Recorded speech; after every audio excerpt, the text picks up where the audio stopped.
Welcome to Anglo Bangla YouTube channel. Dear student, আজ এই video লেসনে আমি তোমাদের এবিটি টেস্ট পেপার থেকে 155তম পেজের যে রাইটিংগুলি দেওয়া রয়েছে সেগুলি আলোচনা করব। তো প্রথমে তোমাদের দেওয়া রয়েছে the first female teacher of India.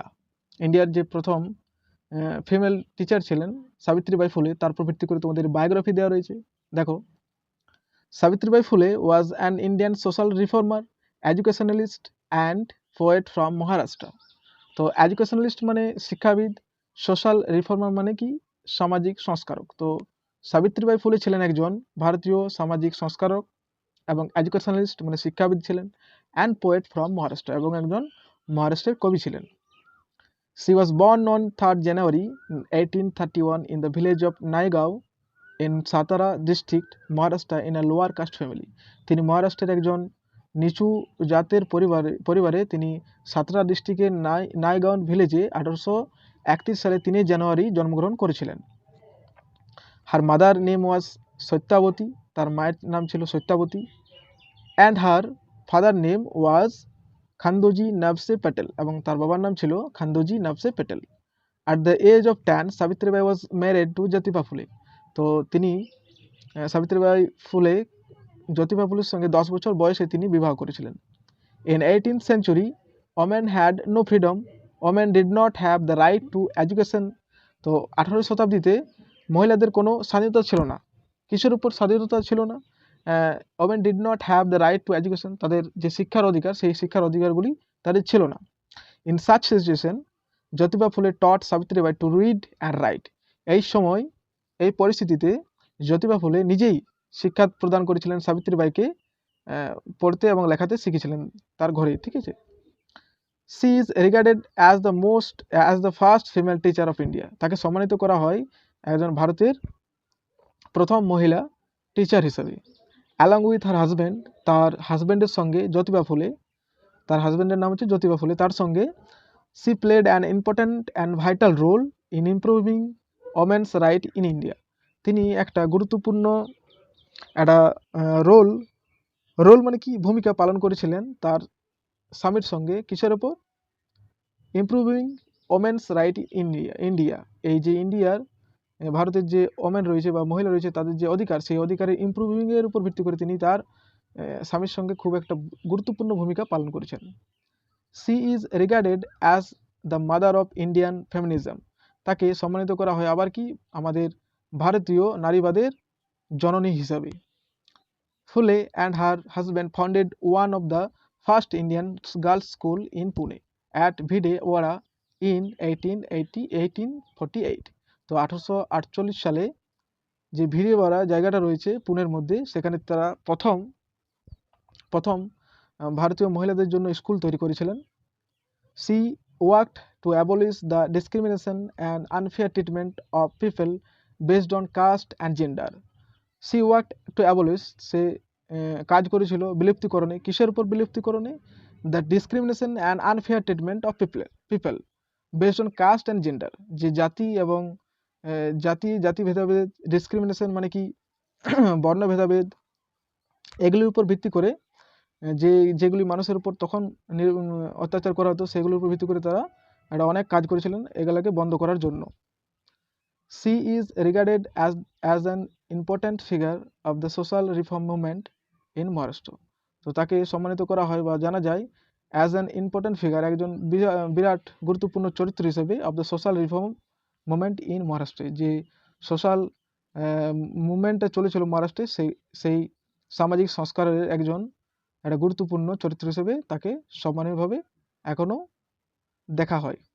Such as great female Indian social reformer, educationalist and poet from Maharashtra died on March 10, 1887 due to plague. তো এই ধরনের একজন মহান মহিলা, যিনি ভারতীয় সংস্কারক ছিলেন, সামাজিক সংস্কারক ছিলেন, শিক্ষাবিদ ছিলেন, পোয়েট ছিলেন মহারাষ্ট্রে, তিনি মারা যান প্লেগের জন্য 10ই মার্চ 1887 সালে। তো নেক্সট তোমাদের দেওয়া রয়েছে কি একটা notice writing. As a secretary of local club, write a notice with an appeal to raise funds for amphan affected people. তো তুমি একটা লোকাল ক্লাবের সেক্রেটারি, তো তুমি অ্যাপিল করো তোমাদের ক্লাবের মেম্বারের কাছে যাতে একটা টাকা অর্থ সঞ্চয় হয়। আর সেই অর্থটা কোথায় দেওয়া যাবে? সেই অর্থটা দেওয়া হবে আমফান অ্যাফেক্টেড পিপলের দিকে, মানে আমফানে যারা ক্ষতিগ্রস্ত হয়েছে তাদেরকে।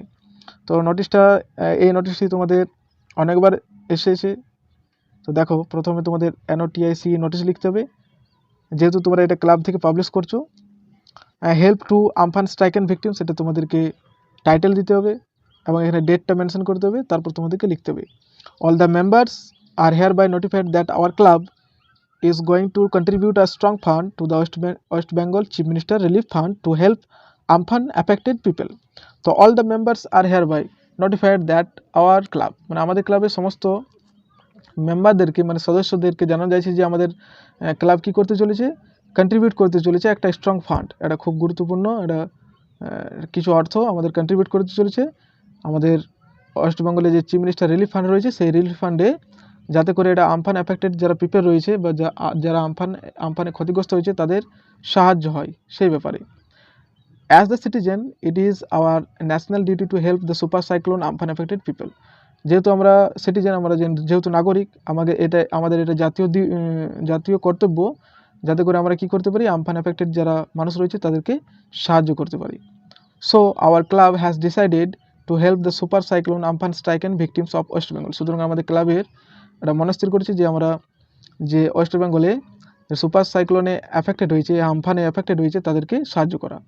Therefore we appeal to all the club members to contribute generously to raise a strong fund to render a helping hand. যাতে করে আমরা সমস্ত ক্লাবের মেম্বারদেরকে অ্যাপিল করছি বা আবেদন জানাচ্ছি যাতে করে তারা উদারভাবে টাকা বা কন্ট্রিবিউট করে যার যতটা সামর্থ্য, to rise a strong fund, যাতে করে আমাদের একটা অর্থ সমবেত হয়, টু রেন্ডার আ হেল্পিং হ্যান্ড, যাতে করে আমরা সবাই একে অপরের হাত বাড়িয়ে দিতে পারি। The club is going to send a draft to the chief minister relief fund by March 2021। তো আমাদের ক্লাব এটার খরচাপত্রটা চিফ মিনিস্টার রিলিফ ফান্ডে দেবে 20 মার্চ 2021 সালের মধ্যে। All the contributions must be submitted to the secretary of the club latest by March 18, 2021। তো সমস্ত যে কন্ট্রিবিউশনটা থাকবে, যে অর্থের যে সমাবেশটা হবে বা অর্থের যে যতটা আদায় হবে, সেই আদায়টা কী হবে, মাস্ট বি সাবমিটেড, অবশ্যই সাবমিট করতে হবে, জমা দিতে হবে টু দ্য সেক্রেটারির কাছে, অফ দ্য ক্লাব মানে ক্লাবের সেক্রেটারির কাছে, লেটেস্ট বাই মার্চ 18, 2021, 18 মার্চ 2020 সালের মধ্যে। The club members May contact the undersigned for further details if required. যদি অন্য কোনো তথ্যের দরকার হয় তো ক্লাব মেম্বার্সগুলি এই আন্ডারসাইন্ড করা রয়েছে এখানে যোগাযোগ তারা করতে পারে। এরপর তোমাদের যে সেক্রেটারি থাকবে ক্লাবের, তার এখানে সই হবে with signature and date and time. Okay, তারপর তোমাদের যে ক্লাবের নাম, সেই ক্লাবের নামটি দিতে হবে।